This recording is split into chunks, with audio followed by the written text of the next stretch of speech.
Lá vem a professora com Entre o Céu e a Terra, o mistério das linhas de Nazca. O deserto de Nazca, ao sul do Peru, abrange em torno de 500 quilômetros quadrados, local extremamente árido, isolado e até hoje de difícil acesso. É famoso por abrigar as intrigantes linhas de Nazca, que são, na verdade, geóglifos gigantes que se estendem pelo solo e são um dos maiores mistérios da humanidade. A palavra geóglifo deriva do grego, geo é terra e glifien significa entalhar ou gravar. Então, são desenhos gravados na terra. As enormes figuras de Nazca datam de aproximadamente 500 anos antes de Cristo, e a teoria mais aceita sobre elas sugere que as linhas foram feitas a partir da remoção das pedras avermelhadas que cobriam a superfície do solo, deixando à mostra a camada abaixo, que é mais amarelada. Esse meticuloso trabalho permanece um enigma, envolvendo possivelmente técnicas de nivelamento e alinhamento astronômico. Mas, apesar de toda a pesquisa, ninguém conseguiu responder até agora sobre a finalidade dos geóglifos.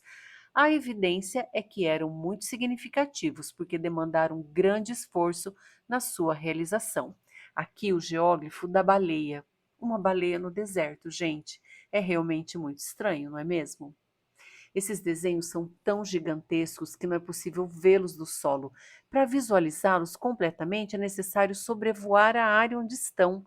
Isso torna as linhas de Nazca mais intrigantes, favorecendo teorias especulativas sobre contatos com seres de outros planetas. Vai saber, né?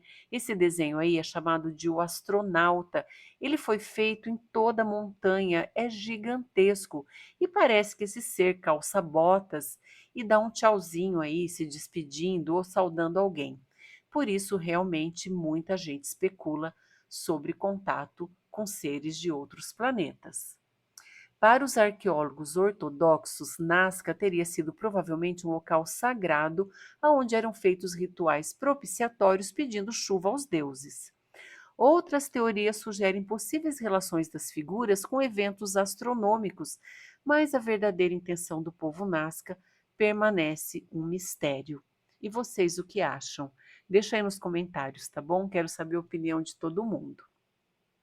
As linhas foram descobertas no início do século XX por pilotos que sobrevoavam a região e foram documentadas pela primeira vez em 1927 por Toribio Mejía, um arqueólogo peruano. São mais de 800 linhas e cerca de 300 geóglifos que representam animais, plantas e formas geométricas. Existem ainda escavações arqueológicas e há muito, então, a ser descoberto ainda.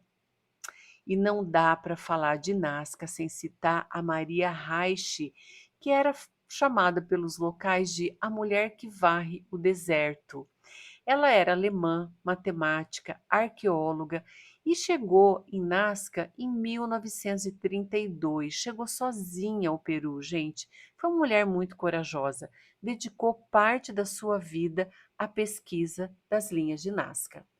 A Maria Reich acreditava que as linhas tinham um propósito astronômico, estavam relacionadas à previsão de chuva e à previsão de colheitas.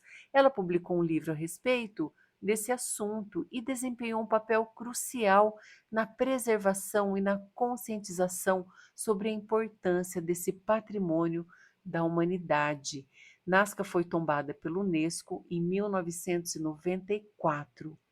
E Nazca, gente, é muito mais do que um deserto. É um palco de arte ancestral, um enigma que nos conecta com a criatividade humana. Pessoal, eu espero que vocês tenham gostado. Se gostaram, deixe seu like, inscrevam-se no canal. Um abraço, que lá vai a professora.